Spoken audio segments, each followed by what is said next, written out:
Hello and welcome to the Crushcast. I'm your host, Claire Higgins, and this is a place where we discuss crushes past and present and what they can teach us about ourselves.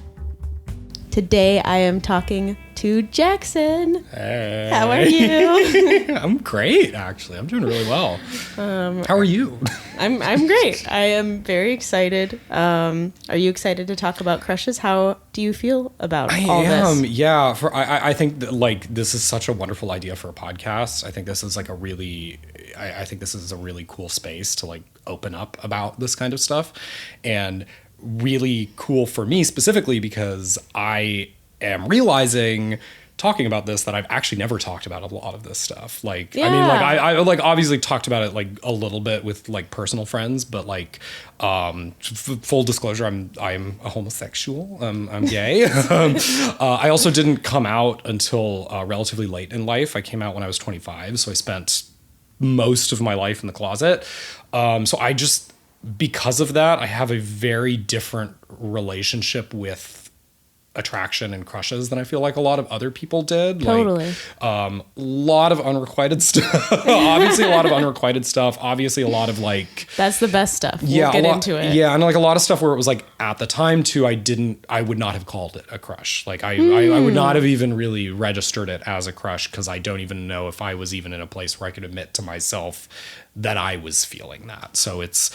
So yeah, anyway, to answer your question, I am very excited to do this because I think this is going to be very good and healthy for me to get a lot of this out here in a safe and productive space. And yeah, I think it's gonna be a lot of fun. So I love that. I think crushes, that's why I was so interested in this subject and wanting to do this, because crushes, I feel, live in your head. Yes, and exactly. There's so much. Sometimes it's shame, sometimes it's just wanting to protect a fantasy, but crushes so often, even with our close friends, like we may discuss them years after the fact of, haha, that's hilarious, but you know, we don't talk about them. Yeah. We never do. So it's fun to get to know my friends this way, which like, I don't know any of your childhood crushes. Most of my friends I don't. And you're about to. I'm about to. So I'm so excited. So who was your first crush? I'm not going to use real names. I'm going to use fake names. Fake names? Fake name. Please set the scene. When? So I will actually set the scene because I remember this. I remember this very vividly. Great. So when I was in second grade, we moved. My parents moved to the house that they still live in. Really beautiful house in Encino, and I think we were touring it. Like we were touring the house, and this other kid who was my age, Alex, was like having a pool party in his backyard, and I remember he was wearing these orange swim trunks. And again, it's like, you know, you're in second grade, like you don't know what it is. You don't know what it is, but the fact that I remember like where I was standing in the driveway where I was like talking to him for the first time. It's like that kind of thing where it's like when you remember something like that, that's when you know. Like that's when you know, oh, there was like the instant sort of like attraction there. And I would say, I would definitely, if I were to put a timestamp on it, I would say that Alex was my first crush. And so we moved into that house, and I assume you were friends with this. Oh yeah. I mean, like, kid. he was one of my best friends for years. For basically all, oh man, I'm like time wise trying to think. It was most of like throughout like the rest of like elementary school. Like he was, I mean, it's still to this day, with the exception of like college and like living with my friends post college, it's the only time I've ever been that geographically close to someone that close. Like it's like he was literally next door, so we would hang out like all the time. Yeah. And I was, I had a crush on him. I definitely had a crush on him. Again, this is second grade. I'm not even thinking about this kind of stuff. It's just like, it's just feelings, but they're true. Like they're honest, and I can look back on it and really definitively be like, I 100% had a crush on that guy. Yeah. 100%. They do happen so young and they are so innocent, but it is a crush, no doubt. Oh my gosh. Okay, so I have a little anecdote off of that too. And this one I will use an actual name because we've talked about this. I think it was when I was in kindergarten. There was this girl in my class, and like we became like instant friends. Riley, and Riley was my best friend for my best friend for a very, very long time. And I thought that meant I had a crush on her. Yeah. And I would like tell people that I had a crush on her. Oh, that's so like, cute. yeah, you know, and again, this is like kindergarten. So it's like, what is any of it? Like, it's all just, it's utter nonsense. And it is actually, it's like, oh, we got married. Exactly. So, and it is utter nonsense because it was like, well, no, I did not actually have a crush on her. I was just like, I just thought she was awesome. She was like one of my best friends. But it's like, it's funny because like if you would asked me before coming out and like at the time, like what my first crush was, like I would have said that, but I'm like, no, that's not what that was. Like I was just trying to protect myself and my own sort of like safety and projecting that onto somebody who was just a really, really great friend. So 100%. It's like, yeah. So it's like weird because I'm like, that predates that because that was kindergarten. That was kindergarten. Right. But again, kindergarten, you're just like everybody's just you're just a sack of meat running around at recess. Exactly. I don't know. Yeah. You were probably going with the flow. Like, oh, what do kids do? Boys have crushes on girls. Let me find a girl and I like her the best. I have a crush on her. And I feel like even as a straight person, I feel like that is what led to my crushes as well. Right. At a young age. That like, even though I ended up, you know, having attractions to men, it's like at that age, it was like, okay, who looks like in the movies? Exactly. You know? And it's like at that stage in life, you're not developed enough to be, I think, even be able to feel an actual crush in that way too. It's like, but by the time I met Alex, I was like, I at least knew myself well enough to feel something pretty genuine towards him.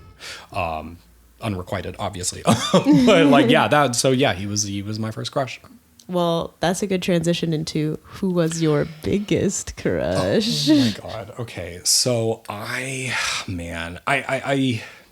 this one was kind of hard because like I've had a lot of, you know, everybody has a lot of crushes throughout their life. Everybody has a lot of people they're attracted to. I still have, you know, people that I'm attracted to. Little moments. I just think about the one, like, I feel like in thinking about that question, I'm like, who was the one where I was like, at the time, not being out, being like, man, I had the biggest crush on this guy. Was it, and may I ask, you know, was there a certain point at which you knew you were gay, but you were in the closet, as opposed to like, I won't admit this to myself? Was there a moment? That's a really good question. And I don't think there was a single moment where I think what I do know is that I've always been attracted to men. I think like that's something that I'm like, I remember Tobey Maguire first Spider-Man movie. That was 2001, I think. Like that early was, days. Yeah, that was like, I remember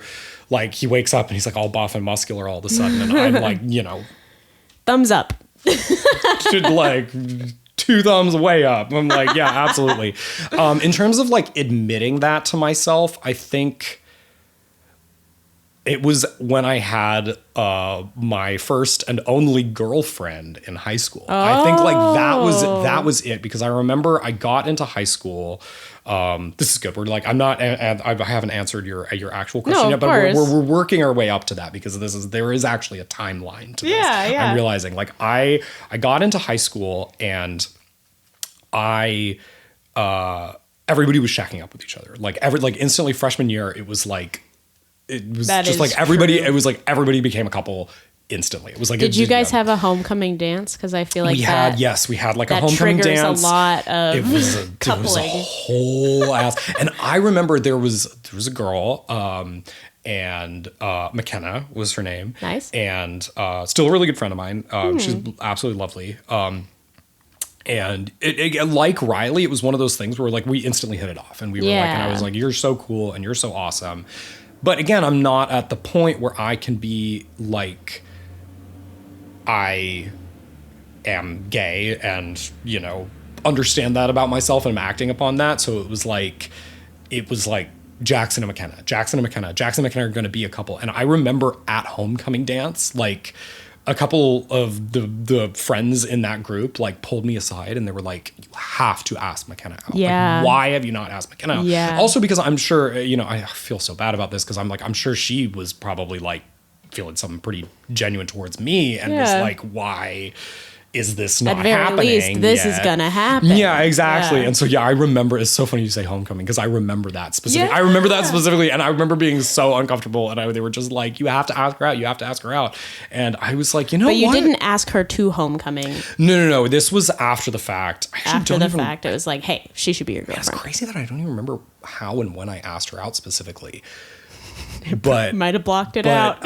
But it was like, but we started dating. We dated for 3 months and it was lovely because I, in my mind, I was like, I just get to spend a lot of time with this person who I really like. Yeah. Of course, she was miserable because she was like, why is he never kissing me? Yeah. And you're like, did you guys ever kiss? So, and this, I want to know. I remember, and this was sort of near the tail end of that. She like pulled me aside and was like, why haven't we kissed yet? This and that, like very honestly. And I was just like, okay, it's time for the big romantic gesture. And I kissed her. And I think like that was the moment I was like, oh yeah, I am lying to myself. I'm like really, truly like, again, it's like, this is something, it took me then, I think like over a decade after that to come out. It's like to actually be able to like come out and tell everybody in my life, hey, I'm gay.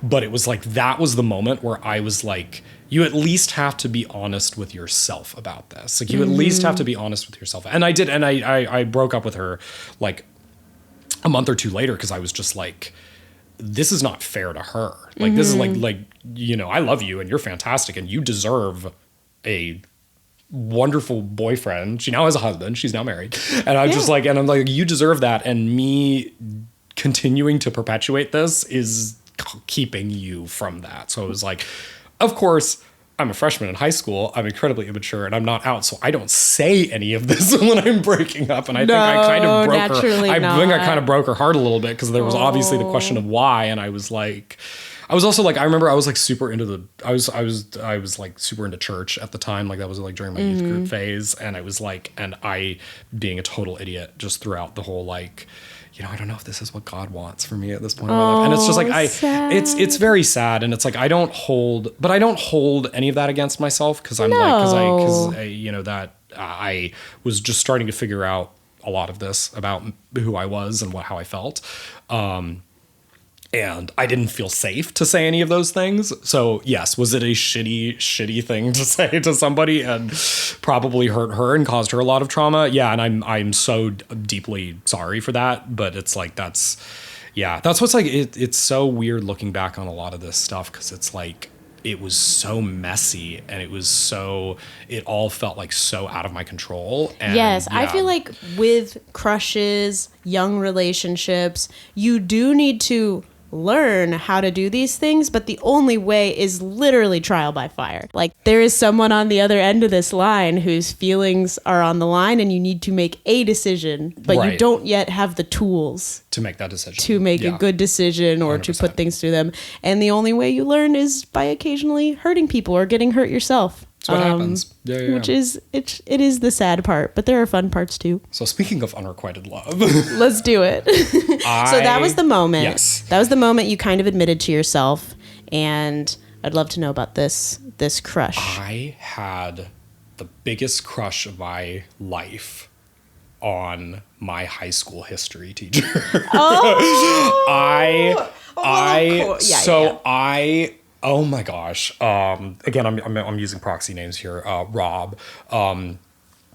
Total dreamboat. Oh my God. It was so hot. Oh as a fellow teacher crusher, I support you all the way. And it was so funny because like he taught AP European history, but I remember like I saw him at like field day or something and he was like playing like dodgeball in a tank top and I was like, who is that?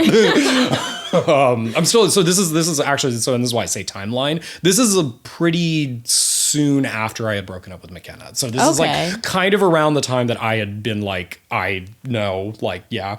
And I found out that he was teaching AP European history, and did you select the class? So I like went up and I talked to him and I was like, hey, I'm interested in taking AP European history. What do I do? And he was flirting game. Yeah. Strong. And he was like, and he was like, yeah, I was like, of course, like, and that was one of the hardest classes I've ever taken in my life. But it was like, it was so interesting because one, I'm so glad that I took it because that class taught me so much about writing. It was all about like writing a good essay, making a compelling argument, using the tools at your disposal to be able to make the strongest case for whatever. And ours was AP US history. That was like the big hard one. And it was you had to write term definitions and term papers and tons of pages. And that was the thing, is like whether or not you got a passing grade on the AP test, I think it hinged very heavily on how good your like essays were on that test. So it was like I thank that crush with really truly like making me the man I am today. Because it was an incredibly hard class. It was a lot of studying, but it was like every day I would come into the class and there would be the most attractive man I'd ever seen in my entire life teaching it. And so it was almost like a weird kind of incentive to do better and to to sort of prove to him that it was like, I could do this. May I demand a physical description? Oh man, he was very tall. He was like over 6 feet, muscular, sort of like dirty, like reddish brown hair. Oh my God. It was just like totally my type. It was just like that kind of thing where it was like, what type would you call that? I don't know. Like, I'm trying to think of good here. Okay, this is man. I don't know. I'm trying to think of a celebrity that he looks like to be like. Yeah. Here's what I will say too. He also taught a bodybuilding class, like a bodybuilding, like so. Maybe that'll tell you. Maybe that'll tell you. A little not bit. meathead, but like as muscular as a meathead, but kind of like I don't know, artsy looks as well with the red hair. And I think like this is why it was such a powerful attraction, was because he looked and gave off the vibe as like this kind of like hot surfer, like dumbass surfer dude. He was incredibly intelligent. Yes. He was incredibly smart, and he was teaching. He taught AP European history, and then he also taught AP psychology. And I took his AP psychology class in my senior year. It was like it wasn't just a physical attraction; it was also a emotional, intellectual attraction as well. And I think that's what made that crush so strong. One of my biggest regrets was not taking his bodybuilding class, because I think if I would have actually started resistance training in high school, interesting. I would probably look like that now. I would probably look like that by this stage in my life. So, so funny story, actually. So that was the high school. And then he got fired, I think, the next year. And there were rumors that he had actually kissed a student. Oh my God. Do you think that happened? I don't know. I legitimately don't know. All I know is that I was so jealous. I was like, when I had found that out, I was like, man, if that was true, obviously, like, but here's the thing too, like Rob, he was straight as they come. Like, he was like straight as they come. Gotcha. If that had happened, it was probably a female student. If that happened, it was probably a senior who was over 18, but like still. Anyway, so long story short, 'cause this story just keeps going, is that I had just graduated college and I had moved back in with my parents in the Valley, and I ran into him at the gym. Oh my God. Like pretty much like right after I had left my college job. Like I had left my college job to sort of like pursue my career, and been like, and this had just happened, and I was at the gym, and he walks into the locker room shirtless. Oh my God. First time I've ever seen him shirtless. we were like, oh my gosh, how are you? And by this point, I'm an adult now. By this point, I'm an adult. And you're like the playing field is level. I'm just like, oh my God, do I have a chance? Like, obviously, no, he's not gay. But it was like we started talking, and he started like his own personal business after getting laid off by the school. Mm-hmm. And he was like, I'm actually looking for a personal assistant. Do you want to be my personal assistant? Oh my God. So what do you think I said? Oh, you were? And this is all happening in the locker room while he's shirtless. So it's like, this is all. Yes. So you said yes. And it was a resounding yes. Yes. And like, it was a absolute horrible match because it was like, well, because like, I'm also like, it was like a bartending company. It was like he had like moved into like mixology. Okay.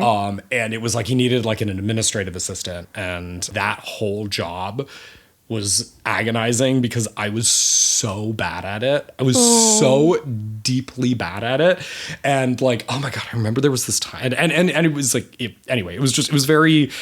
It was very agonizing because I was just like, now we're finally sort of like meeting each other as adults. Yeah. And I'm just like failing. And it's not going miserably all the time.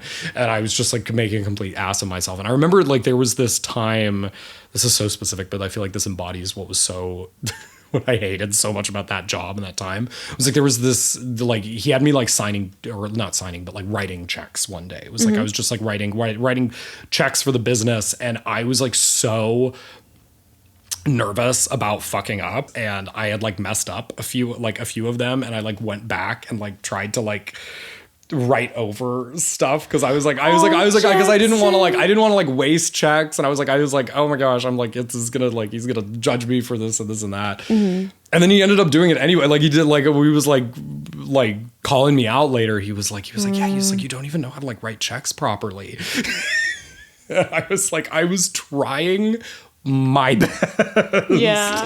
That was like very agonizing, that like several months where I was working for him, because it was like several months. It was like several months I was working for him, and I was like so not doing a good job. That would be very hard. And I'm like here finally like really knowing that I'm gay, not being able to like fully admit that to my like to everybody, but being able to admit that to myself. And he's like still in like peak hotness, and and not being able to sort of perform in the way that I was like performing in high school. And I was like I feel like this guy like hates me now, and it was like that was, and I don't think he did. No, I also not hate. Yeah, but you don't want to let anybody down. Exactly, and it's like especially you don't want to let your biggest crush down. Yeah, like So I, obviously I ended up leaving that position, and I think that was best. I think that was best for everybody. But yeah, it's like weird. It's so weird looking back on all of that, because I just never, like, there was never a point where I was like, this is going to lead anywhere. Like I knew he was straight. I knew even if he was gay, he was not going to go for somebody like me.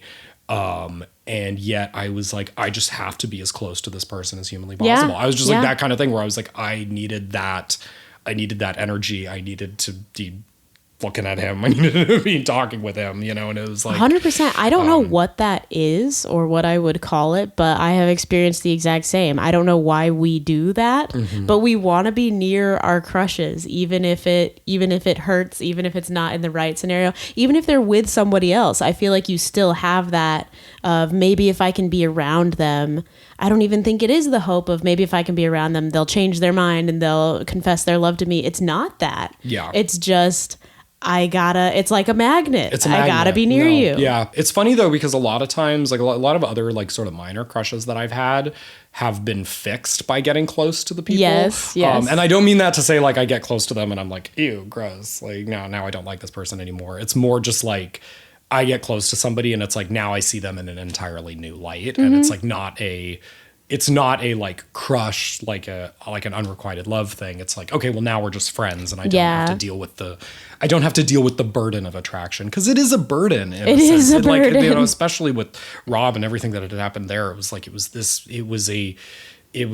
a real source of agony. You're using all this energy, and you can't really it's very hard to train yourself out of a crush, right? Unless you have a clean break, right? Or if you crush on somebody else, but like your mind just keeps going back, just walking the same path, knowing whether there's any hope or not. That's just what our brains want to do. Yeah. And I could see that being so painful for you. Especially as somebody who is not out and doesn't really have any avenue to properly requite that so to speak. It was like it's very acutely frustrating because it's like I am like trapped. I am sort of like forever trapped in that agony. So it was like, you know, masochistic. It is kind of it was definitely, that job definitely felt like masochism for sure. I do remember I think I was like on Tinder at the time. I was like, I mean, obviously like didn't know that I was like I knew that men was what seeking I was doing, women. but it was like he like helped me make a Twitter or a Tinder bio. Wow. For that. And that was another like really, that's fascinating to me. Frustrating moment where I was just like, but you're the one that I want. Yeah. But you're the one that I want to date. And he's like, I'm going to help get you out there. And he's like, you know, he's very suave sort of ladies man. And I'm just like, I don't want to be out there. Yeah, I'm just like, I don't want to be out there. I mean, like, I want to be out there, but I don't want to be out there, you know? Yes. Yeah. So I mean, like, yeah, but to your earlier point about like sort of like the pulling back the curtain moment, I think it's a real testament to how strong that crush was that never happened. Because I think like that is... Again, it's like there's, you know, I talk about this with like friends, you know, like friends, like sometimes I'll be like, oh, that person's like attractive. And then I'll become friends with them. And it's like, there is sort of that like drawing back of the curtain where you see who they actually are. And you're like. And it can be quite a relief. It can be a lovely thing. 100%. It is truly a relief because now it's like you don't have to deal with that kind of emotion. I think what was so frustrating about Rob was there was like so many pulling back of the curtain, and every single time I pulled back the curtain, I was like, I'm even more attracted to you than I was before. Why isn't this getting any better? But that, in terms of embarrassing moments, that was pretty embarrassing. That was pretty bad. Yeah. You were kind of flying too close to the sun, and it wasn't in the way that it pulled back the curtain of, oh, I'm too close to this person and now I no longer want them. But you were flying too close to the sun and you were the one getting burned the whole time. Yes. No, literally. Literally. Oh, that was the time. It was a rough 3 months, but anyway. But yeah, I mean, like I say that's my biggest crush because like it went through like so many different stages. Like we went through so many different stages of that friendship or that relationship or whatever. And every single time there was like every single time it wasn't like I said, it wasn't like with some of my, you know, friends who I've had crushes on who I've, you know, where you get to that point, you're like, okay, now you're just like a friend and now we're just chill, where it was just like, I was just constantly like, you are the most beautiful person I've ever seen. I want to be with you and I want to be you, you know, so to speak. So it was probably good that I left that job because 100%. I had my big crush was my English teacher. And looking back, it would have been disgusting if he had been into any of us. Would have been so insane and inappropriate. But my brain was like, it's meant to be, I'm pretty sure. I'm just like, if there's a glimmer of a chance. It can be very masochistic. Yep. He died. He passed. I found out. So this is what's really crazy. Thinking like looking back on all of this was I was at a party last year with some of my high school friends and they were like, oh yeah, he died. He passed away like a couple years ago. And I was like and it was really sad to me because I was like, you know, well, obviously I did a huge crush on this guy. You know, but he was also like, you know, I did at least for a time there, like consider him like a friend. And, you know, he's a teacher and he changed your life. And he did change my life. And it's like, it's crazy that I don't know if I ever really got a chance to, it's like I never really got a chance to articulate any of this to him. And it's like, and it's like when something like that happens and somebody like that is no longer there, you think like, you know, even with a situation like a crush, I'm just like, I wish you could have known, like not even known that necessarily, but known just like the kind of like how big of an impression you had on me, and how, again, like I said earlier, like how you shaped me into the person I am today, not just by being somebody I was, criminally attracted to, right, but also, helping me discover, my passion and my skills, and making me a better writer and a more thoughtful person. And I just, so that was Rob. That was the big one. So yeah. I don't know if he's up there listening to this right now, but I hope he is, and he knows that that he was a really special person. So yeah.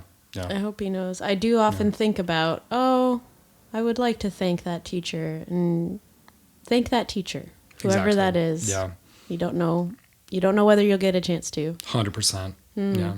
Well, moving on from the anguish. Anguish. Now we can have some fun. Yes. With celebrity crushes. Oh boy. I would love to know. Well, I need to know who's on the list, so I'm excited to find out. I have a list. Don't worry. But I am wondering, kind of in concert, if you have a type of celebrity that you're attracted to. If there are any aspects or traits that will get you every time, or if it's just a je ne sais quoi, it could be that too. It is definitely, there's a body thing. I do. Yep. Yeah, I do. I mean, like the muscles. Body type? Yeah. I mean, it's like I know this is like such a cliche. It's such a cliche, and this is such a boring answer to this question. But I also feel like this is a good kind of lens through which to view my. It's the Chris effect. It's the Marvel. It's the Marvel. Oh, okay, it's the Marvel. Yes. It's the Marvel Chris effect, 100%. Because like I think about like, like who's my type? What kind of men do I have a crush on? I'm like, Chris Evans, Chris Hemsworth, Chris Pratt, main characters. the holy trinity, and Chris. I will include Chris Pine in there as well. Like I'm obviously not a Marvel Chris, but definitely in the Chrisosphere. Like the very So that kind of. Did I tell you I saw him on the picket line? Chris Pine? Yeah. Oh my gosh, that's amazing. Yes. I love him. He's great. I mean, like that sort of like, stereotypically handsome dreamboat kind of, very built bodies. Like, nothing wrong with that. Nothing wrong with that. They are leading you to water and you will drink. Exactly. Exactly. Yeah. So, but it is, I mean, there's definitely there is like a charisma. There's definitely an element of charisma that is very important. Yeah, you can't just be a pretty face. Exactly. But that's a very hard thing to describe or put your finger on. It's just kind of like an energy thing. And that's why it's like I feel like out of the Chris's, I think I would probably say Hemsworth is the what like that's I think that's actually probably like my biggest celebrity crush ever, because I'm just like, it's not just the fact that you are a perfect looking human being. There's something very, very magnetic about your sort of like presence and your whole vibe, and that I just find attractive, and this and that. But it's like, I think there's, when it comes to celebrity crushes, there's definitely like you have to. Yeah, I don't know. It's hard. It's hard to describe. I know what you mean. I think there is something so disarming to a, perfect looking person who still chooses to, put on not always an act, but who chooses to be charismatic, be polite, try to make a good impression on other people, because we know from walking in this world that there are many attractive people who realize that they don't need to do that. Yes. But if you still choose to, cultivate a persona that within itself is attractive and you look that way, that is more hot. Yeah, I think, there are a lot of really just objectively conventionally attractive people who are criminally boring because they are so attractive, and they don't need to have any of that. And I think it's like, I think the people who I tend to be most attracted to are not the people who are like, have just been attractive their whole lives. They're the people who are like, become attractive for whatever reason. Another big one for me, this is probably one of my like earliest like huge celebrity crushes, Channing Tatum. Oh my God, me too. Okay. She's the Man. Seminal movie. Yes, me too. She's the Man is great. I just showed Wilder Step Up this past weekend. Wow. And that was the Channing Tatum movie. That was the Channing Tatum movie. Was Step Up. 100%. Yeah. He is so, and speaking of charisma, like he is so charismatic in that movie. It's obscene. So it's so funny. Oh my gosh. I'm such a Channing Tatum stan. And I think it was because like I remember like at the time of Step Up and She's the Man and G.I. Joe, The Rise of Cobra. Like it was like he's just like an insanely good looking man. Yes. And he just keeps getting cast in insanely good looking man roles. It's like, oh, he's just this like dreamboat, this and that. Yeah, and it was like, but again, it was like it wasn't just that. And it was like really. He disarms you too. He doesn't act exactly the way you would think he would. And it's like what's been so cool about like ever since him becoming a crush of mine, his career has been so wonderful because everybody slowly waking up to his skills as an actor. And it's like he's gone from doing, you know, shitty G.I. Joe movies to doing something like, well, like Blink Twice is probably the closest example, but like he was amazing in Foxcatcher. And then of course the creme de la creme, the holy trinity of Channing Tatum movies, the Magic Mike movies. Yes, where he not only gets to deliver really, really incredible nuanced performances, but is also playing a male stripper. Yes, the self-aware male stripper movies. And I was incredible. Just like, I remember like the Magic Mike movies are so wonderful to me because I'm just like, I cannot believe that these exist. I'm so happy that these exist because I'm just like, in my gay crush thing, I'm just like, oh my gosh, like all these attractive, like Matt Bomer, Joe Manganiello, like all these people, like they're all shirtless and stripping, and it's amazing. And they're also great movies. They're also all like really, really good movies, and all like really good movies for different reasons. And I just like I love that. That's like my Magic Mike XXL is like one of my favorite movies ever. I love Joe Manganiello also. Shout out. Joe Manganiello is another really, really big celebrity one for crush. Me. Yeah, that was a big one. That was a big one, 100%. It's so funny. I actually see him at the gym sometimes because I work out. Do you? I work out at Gold's in Venice. He's definitely not anymore. And I don't say that to mean he's not attractive anymore, but it's like he's entered a whole new era of his career and he's, you know, like, and his life, and he's, you know, but like True Blood era. Oh my God. Since I'm seeing some overlap in our types, Jackson, with the beefcakes, as I there we tend go. to call them. That's a good word. That's a good word for beefcakes. Yeah. Did you watch Vampire Diaries? No, I didn't. Oh, okay. I did. Well, because I knew Ian from Lost. I remember, and I did have a crush on him on Lost. So I did. Yeah. So I did get that. Yes, I did that. But my Vampire Diaries. Speaking of beefcakes, my Vampire Diaries was Teen Wolf.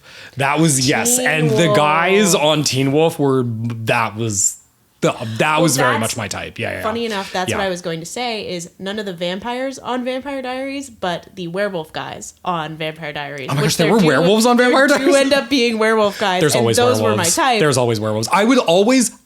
Across the board. Werewolf. Well, we have to talk about Twilight. Because it's like across the board, werewolves over vampires. Werewolves. Like that, and that's what's like so weird to me about Twilight is because like I want to be Team Edward. Like I want to be Team Edward because Jacob is like a petulant little shit and I hate him. In the first, he is so much hotter. I'm like, that is so much more attractive, which is what makes those movies so good. Because you're just like, you get it, where you're just like, like obviously I want a guy like Edward, but I want him to look like Jacob. I mean, Edward's toxic in his own way. He's toxic in his own way. I don't think you need to feel guilty. That's fair. That's fair. Yes. But many are Team Edward, even admitting of just like, you know, neither choice here is good. Right. But so many more of my friends are Team Edward than Team Jacob. It's insane. I feel I am the only. You're squarely Team Jacob. 100%. And I am also always into the guy, whoever that guy is, who might be getting less attention in a story, usually a character or what have you. Like, to me, it's the Chandler thing.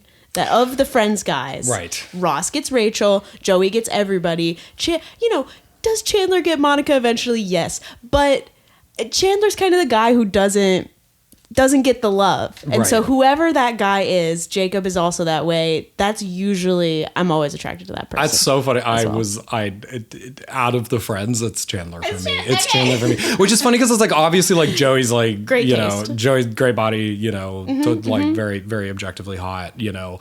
But he's getting women left and right. He's getting women left and right. And there's just something about Chandler that's just like yeah, it's like that kind of. Yeah, I don't know. I see what you're saying. I totally see what you're saying. You want to be the person who comes in and like makes them feel better and makes them feel wanted. It's like the underdog effect in a way. Yes, Yeah. yes. So, And like Jacob is that like he is the hotter one, but he's not getting picked. he is literally sad. the underdog. Yes. That scene in the tent in Eclipse where he's like, Oh my God. he's just kind of like up to him. He's like, let's face it, I am hotter than you. Oh my gosh. But yes, no, yeah. To go back to what you're saying, was not a Vampire Diaries girly. It was a Teen Wolf girly. Also had a bit of a bias because my dad worked on that show, so I spent a lot of time nice. in high school on set, like with like hanging out with everybody, and it was like yeah, I mean like that. Whoever that casting director was, they knew what they were doing. They had like really good taste, and it was like definitely my type in almost every single facet in every category. Since we're in this sphere, Yes. more of a supernatural guy in that regard. Like yeah, it just yeah, also in yeah. terms of like crushes and types, Ackles and Padalecki, peak. Both. Absolutely 100% at the same time. Yes, 100%. Yes.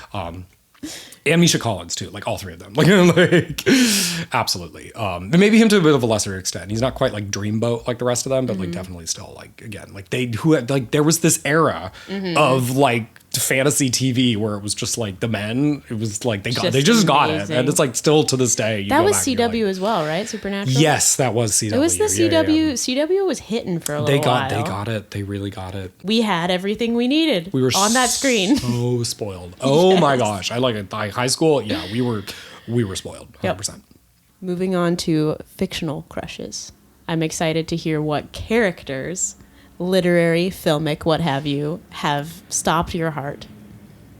Arthur fucking Morgan from Red Dead Redemption 2. Oh. I have never been more attracted to a fictional character in my entire life. It's such a problem. For context, this is a video game. For Yes. context, may I ask, is he the main? He is the main character. Do you play yes, as him yes. or are you facing him? You play as him. Okay. It is a third-person game, though, so you can look at him as much as you like. That's my main question. Yes. Yeah. Okay. He is just perfect looking. I can't. He's so Wait, tell me more. attractive. I mean, I'm me gonna more. pull up a picture. In so you think I'm, terms like, of not crazy. appearance or the way that he All of is? it, his appearance, All of his it. voice, the way he walks. It's just like I'm like yeah. Voice Arthur is Morgan. huge.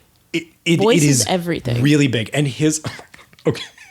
In Red Dead Redemption 2, you have a horse because it's a western, Copy. and you have a horse, and that's how you get around the map. Is you Yes. have a horse, and one of the best parts about the game is like your horse is like you get to like take care of your horse, you feed your horse, you pet your horse, and when you pet the horse in the game, Okay. Arthur will say like. Easy girl. or in the case of me, because I picked a boy horse, which was a very calculated decision on my part. I'm like, Wow. easy boy. he's got this like deep, raspy, gravelly voice, and it was It is so twofold that your favorite part of the game is taking care of just the horse. taking care of the horse and for selfish reasons. It was such a oh my gosh, when I was living with my roommates during the pandemic, and the good news was I was out by this point, so we all knew. Yeah. And they would give me so much shit for it. For the horse or the crush? No, it was or like both? Jackson, stop petting your horse. Amazing. Like, oh my god, but it was so funny. I was like reading. I don't know if this is true. I hope I'm not like spouting false information on a podcast. But like I think they did an interview with the guy who played Arthur in the game. And they were just like talking about, like his motion capture performance and his voiceover performance. And apparently they had to entirely re-record those bits because when he did them initially, they sounded too sexual. Oh my And everybody in the game development team was like, we can't release this. they were just like, oh my God, yeah. But you combine that with his whole vibe and his look and everything, and it's just, yeah, I don't know. Yes. I cannot. There's no other fictional character that I have yeah, anyway. I have to stop you. I promise this is not the only reason I love this game, but this is, yeah. Arthur fucking Morgan, 100%. Is there anybody else who's big on that? Not really. I mean, like I said, like everybody on Teen Wolf, like The entire cast. yeah, the entire cast of Teen Wolf. Yeah, I don't know. I mean, wait. Oh my God. Boom. Yeah, I'm so glad. I was like Fiyero in Wicked. Specifically Jonathan Bailey. Like specifically, I mean, like obviously like Jonathan Bailey is attractive in and of himself, like very, very attractive, but like specific that, like I remember watching that movie last year, and I think it was too because it was like they played him as bisexual. Like they really, like I really, like he was like, for every girl that he would be flirty with, he would also be a little flirty with the guy. He was flirting with the guys. So I think that really helped me towards my like fictional character attraction in that sense, where I was like, not only are you incredibly hot and not only can you move your hips like that, but like I also would realistically maybe have a shot in this scenario, which is not something you normally, just like as a gay person, that's not something you normally think. Like, it's like, again, like we're so used to seeing queer people in media portrayed as in a very derogatory light and a very unattractive light. And I feel like only recently we've been open to the idea of like, oh, that person is gay and they're also really hot in a movie. And it was like that, maybe not explicitly gay, but it was like, that was one that really jumps to mind from recently where I was like, I love Fiyero 100%. Like, yeah, like seeing Wicked and seeing Jonathan Bailey in Wicked, I was just like, I have a crush on that guy. I'm like, yes. I have a crush on that guy. And I like, don't even care. Not that I don't care who Jonathan Bailey is. Like, he's great too. He's absolutely wonderful. I love that there's a, out and proud gay celebrity on that scale, but it's just like I have a crush on that guy. I love how they did that character. I also I've been such a big Wicked fan for as long as the show has existed, and I was like very worried when they initially announced it was going to be Harry Styles because I was like, that is wrong. We had this conversation a long time ago that you were so happy when they changed it. I was so happy when they changed it, and they nailed it. I was like, because so good.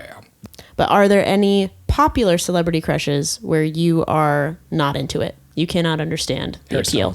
Harry Styles. Okay. Yeah. That's a really big one for me because like across the board, it seems like everybody is so attracted to that man. Yeah. And I don't even think he's unattractive. Like, I don't even think he's unattractive. Mm-hmm. It's just really not my type. I don't know. Yeah. Like, it's just really That's how I feel about Glenn Powell. It's like I see it. I can see it. But I don't feel it. I don't feel it.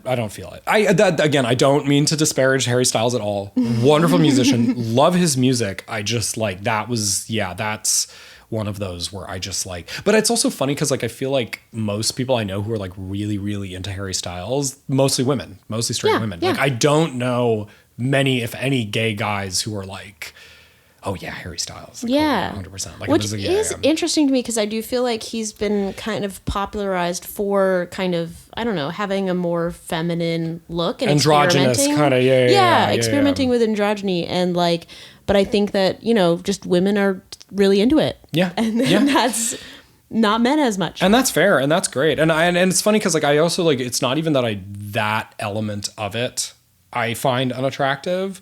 Like, I actually think androgyny is like really cool. And I really love what he's sort of done with his own personal gender presentation. Like, I have a lot of respect for him, but it's like, yeah, I don't know. There's something, it just doesn't like have that like, oh man, I just 100%. Similarly on that note, Timothée Chalamet, not part of Club Chalamet. Love him as an actor. Like, loved Timothée Chalamet, but like there's only been one time ever where I got it. and it was in Dune. It was in Dune Part 1. I think we. You think I didn't know what it is? You did. And it's oh my god! So it's when it's during the Gom Jabbar scene, and he's got his hand in the box, and he's like in pain and whatever, and he gives Charlotte Rampling this look, and it's like kind of like right when he decides, I'm not gonna let this get to me. Like it's like right at that moment he decides like fuck you. I'm not, and he gives her this look, and for like a fraction of a second, I was like, oh my God, I get it. I was like, oh my God. I was like, wow, holy shit. And it was like, and that's why I say like, this is why I have a lot of respect for him as an actor, because I think he, you know, I think he has this really strong ability to weaponize his own persona in that way, and especially in those movies. And I know this is also like, you know, this is also Denis Villeneuve, this is also the cinematography. It's like there's a lot that goes, everything coming together. Exactly, there's a lot that goes into making a really, really great performance, and a lot that goes into making a really attractive performance too. Like that's not, it's like it's the actor, but it's the way that it doesn't just happen. It doesn't just happen. And I've really learned this as a director too. I'm like, you have a lot of responsibility to make somebody look attractive, or make, and especially in those movies in particular, it was like they were so good at being like, this is when he's gonna be this, like he's got to be kind of like wimpy and insecure, and then something will switch and he'll gain a lot of confidence, and it's like the way that he would that sort of level of attraction would ebb and flow throughout those movies was, I mean, just like absolutely brilliant from like a performance and a storytelling perspective. But it was like also the closest I've ever gotten to getting the Chalamet. Okay. It was the closest I've ever gotten to getting the Chalamet obsession. That's what I wanted to bring up earlier, was when we were talking about the character versus the actor. Mm-hmm. I feel like the perfect example of that for me is like, I admire Timothée Chalamet as well, because I have been attracted to different characters he has played. Him as a person, it is very clear to me I am not attracted. 100%. It is very clear to me that who he is as a person is so different from his characters, so props for that. But I feel like specifically I have been attracted to Paul Atreides. Yes. And that's it. Yes. You know, of like, and maybe Laurie a little bit, but it's just like he is able to create a person who does have that fire and who does have that, you know, that otherworldliness to them. And also in Dune, he had little freckles on his nose that you can't see in other movies. And that was the moment for me. Yeah, it was like you got it. Yeah. I was like, oh, okay. Well, I feel like there are a lot of layers to this question that we have talked over a bit, but how have your crushes evolved over time into adulthood? I'm interested in, you know, not entirely your process of coming out or anything, but how that has changed how you know, see yourself and see your crushes and your romantic future. I think, again, it's like, I think I just have a lot more confidence in my ability to turn those crushes into actual relationships. Sure. In the past where I did not feel like that was a possibility at all. And I feel like that switch coming out, you know, being comfortable with my own sexuality, that, you know, it's not that I don't have crushes anymore. It's that they don't hurt like they did. I think it's like, you know, I look at Rob, I look at Alex, I look at these, you know, I look at these crushes I've had through my life, and I'm like, it's obviously, you know, it was really lovely getting to spend time with, and look, but it was like, I just remember the agony of it, and sort of like that feeling of sort of being trapped in this. And I don't get that anymore. Like, even if it is something like unrequited, like a fictional character, or a, you know, a person at the gym who's straight, or it's something where I don't even have a chance with it, it doesn't eat away at me in the way that it did in the past. I think it's like I you know, and again, it's like, and like now more than ever, I really feel like I will have crushes on other gay men, and it's like in situations like that, it's like still nerve-wracking. It's still like nervous to like talk to these people and like, you know, make the first move, so to speak, but it doesn't like. But I know that is at least there as an option. And that if I did get rejection from that person, it's not like the end all be all. It's not like that's going to ruin me, or that I'm never going to find myself. I think like this is what it is. Like I know I will never find myself in a situation where I will not have crushes and not have potential avenues for romantic relationships. And I think like that was a really big switch for me. And I think also like opened me up to having crushes on more interesting people too. Like I think it's like because there is, greater possibility, and because I'm so much more confident in myself, it's like it's not just like one very specific kind of person I've got a crush on. It's a much broader category. And yeah.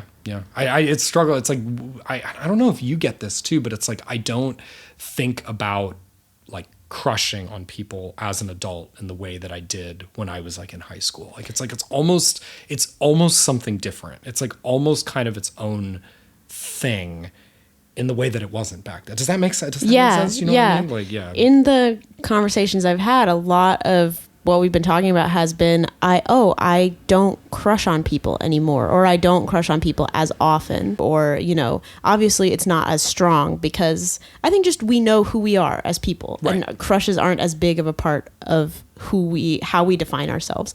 But like, there's a bittersweet element to it, because the great parts are that our dating pool is now the entire world. Yes. Barring long distance relationships, that kind of thing. Yeah. But we are swimming in a much bigger pond. So as you said, our crushes can become more interesting and probably more right for us, because we have more people to choose from. But also we, being adults, we can choose who we spend time with, and we aren't thrust together with strangers in any situation really, except for our coworkers.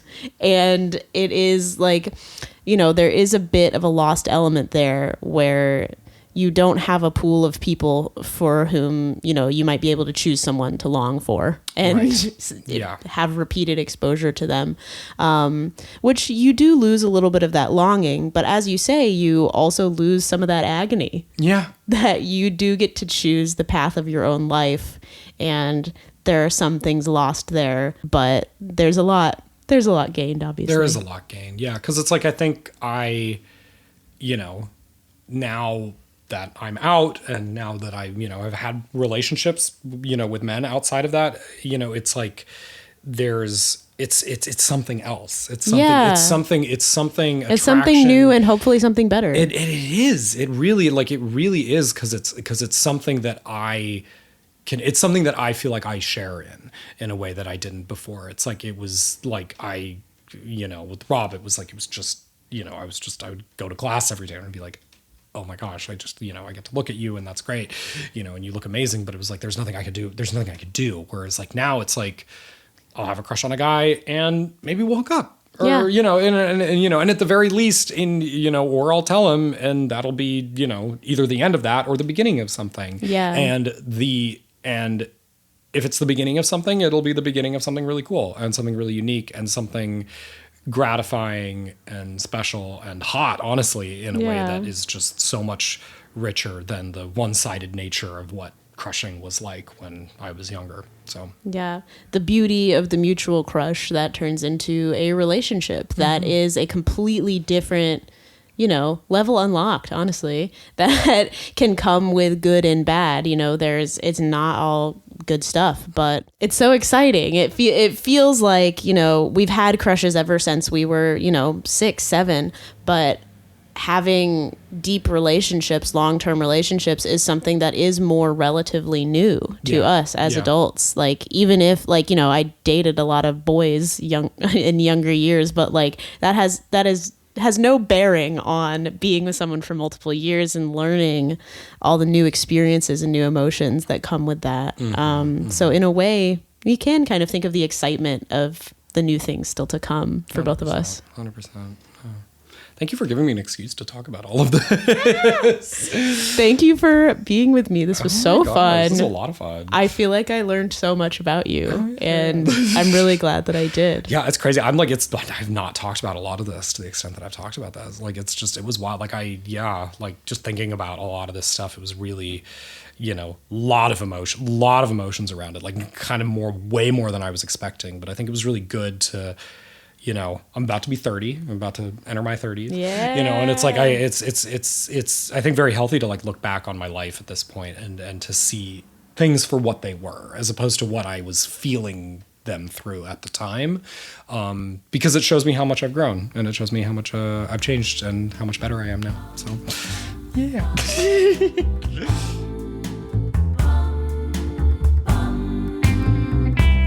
And that's our episode. Thank you so much for listening, and thank you to Jackson for sharing and being vulnerable.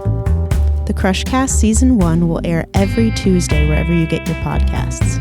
Please subscribe if you'd like to keep up with us so we can keep growing and you can keep on listening. Thank you for lending your ears, and we'll see you next time.